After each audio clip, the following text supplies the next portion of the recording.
ভারতের চলমান আন্দোলনে কিন্তু শিক্ষামন্ত্রী পদত্যাগ করছে, তারপরেও শিক্ষার্থীরা তাদের আন্দোলন চালিয়ে যাওয়ার ঘোষণা দিছে যদি তাদের আরো তিনটা দাবি মেনে নেওয়া না হয়। সেই তিনটা দাবি কি কি এখন আপনাদের আমি বলবো। তো দেখুন, আমাদের বাংলাদেশ নিয়ে যে আমি মাঝে মাঝেই এই আন্দোলন নিয়ে যে আমি তুলনা দেই, এই কারণেই দেই। এভাবেই কিন্তু বাংলাদেশের দাবিগুলো আস্তে আস্তে বড় হইতে হইতে হইতে হইতে লাস্টে এক দফা দাবি প্রধানমন্ত্রীকে পদত্যাগ করতে হবে, এরকমের একটা দাবি হয়েছিল। তো আসলে তাদের যে তিনটা দাবি সেটা কি কি আমি আপনাদের একটু পড়ে শোনা। তাদের এক নাম্বার দাবি হচ্ছে চিকিৎসা শিক্ষার প্রবেশিকা পরীক্ষা নিট এবং প্রশ্নপত্র ফাঁসের জেরে যে সমস্ত শিক্ষার্থীরা আত্মহত্যা করেছে, মানে এই আন্দোলন কিন্তু শুধু শুধু হয় নাই, অনেক শিক্ষার্থী আত্মহত্যাও করেছে।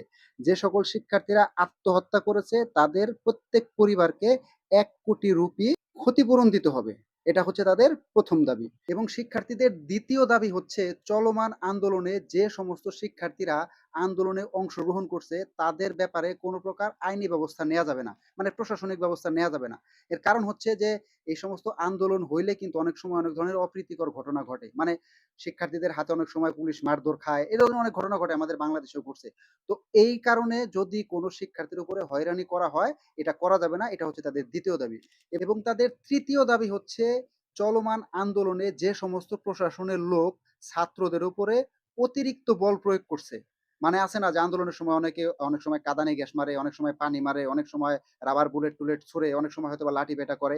তো এই ধরনের যারা করছে তাদেরকে প্রকাশ্যে ক্ষমা চাইতে হবে।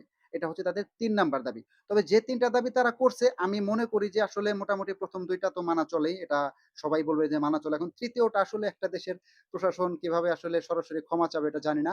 তবে এখন এখন আসলে মোদী সরকারই ভালো জানে এটা আসলে কোনভাবে হ্যান্ডেল করবে। তবে আমি আবারও বলতেছি, আসলে এই যে এই সমস্ত ছোট, ছোট দেখেন এখানে ২ টা দাবি যে, এই ২ টা দাবি হয়তোবা মেনে নিল। কিন্তু ৩ টা দাবি ৩য় নাম্বার দাবি গিয়ে যদি কোনো কারণে মেনে না নেয় দেখবেন এটা নিয়ে আবার উস্কানি শুরু হবে। কারণ এভাবেই কিন্তু আমাদের বাংলাদেশে মূলত আন্দোলন বড় হইছিল।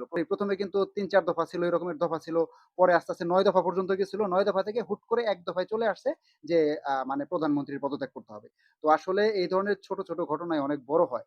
তো আমি সেই অনেক আগে থেকেই বলতেছি যে যত তাড়াতাড়ি সম্ভব আসলে মোদী সরকার এটাকে যত তাড়াতাড়ি সম্ভব ভ্যানিশ করে দিবে তত তাড়াতাড়ি তার জন্য ভালো। কারণ এই সমস্ত ছোট, ছোট বিষয় অনেক বড় হয়ে আসলে অনেক সরকার পতন হয়ে যায়। এই ধরনের ভিডিও পেতে আমার চ্যানেলটি সাবস্ক্রাইব করে রাখবেন এবং পাশে থাকা বেল আইকনটি অবশ্যই বাজিয়ে রাখবেন। এরকমের ভিডিও সবার আগে পেতে। ধন্যবাদ সবাইকে। আসসালামু আলাইকুম।